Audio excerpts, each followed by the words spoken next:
नमस्कार, मी रेहान शकील नदाब। आज मी तुमच्यासमोर एक कथा सादर करत आहे, पण ती सादर करण्यापूर्वी मी तुम्हाला एक छोटीशी कळकळीची विनंती करू इच्छितो की ही बोधकथा तुम्ही शांत मनाने ऐका, कारण मी ही वयाच्या 4थ्या वर्षापासून सादर करतो आणि लोकांच्या काळजाला जाऊन ती भिडते आणि मला खात्री आहे की ही बोधकथा तुम्हाला सुद्धा नक्की आवडेल। तर या कथेचं नाव आहे बाबांची चप्पल। फार तर 15-16 वर्षांचा असेल किंवा नसेलही, बाबांची चप्पल माझ्या पायाला येऊ लागली। मग कधी कधी बाबा घरी असताना त्यांची चप्पल घालून जाणं हा माझा स्वभाव बनला। बाबा चिडायचा, म्हणायचा तुझी चप्पल घालून जा, पण त्यांच्या चिडणं सुद्धा एक गंमत वाटायची। का कोण जाणे, पण बाबांच्या चपलेच्या स्पर्शात एक वेगळाच आपलेपणा वाटायचा। बाबा सदैव आपल्या बरोबर असल्याचा भास व्हायचा। शेवटी बाबाने चिडून रागून त्यांच्या चपलेसारखी दुसरी एक चप्पल आणून दिली, पण जुन्या चपलेची जी गंमत होती ना, ती त्या नव्या चपलेत नव्हती।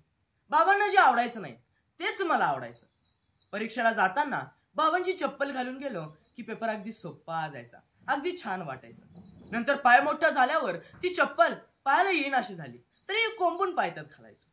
पुढे शिक्षण नोकरीनिमित्त बाहेर गावी गेल्यावर चपलेचा आणि माझा संबंध तुटला, अगदी अगदी तुटल्यासारखं वाटलं। नंतर बाबा आजारी पडल्यावर घरी आलो, त्या चपलेजवळ आलो, पण आता पुन्हा त्या चपलेच्या खेळाची गंमत येईन अशी झाली। हॉस्पिटलच्या वाऱ्या सुरू झाल्या। अनेकदा अतिदक्षता कक्षेच्या बाहेर बाबांची ती चप्पल असायची। ती चप्पल पुन्हा बाबांच्या पायात यावी म्हणून देवाजवळ प्रार्थना करायचो। काही वेळाने देवाने माझी प्रार्थना ऐकली, पण देवाला हा चपलेचा खेळ पुढे चालवायचा नव्हता। तो पटकन बाबाला घेऊन गेला। खल्लास, पट्टदिशी खेळ संपला।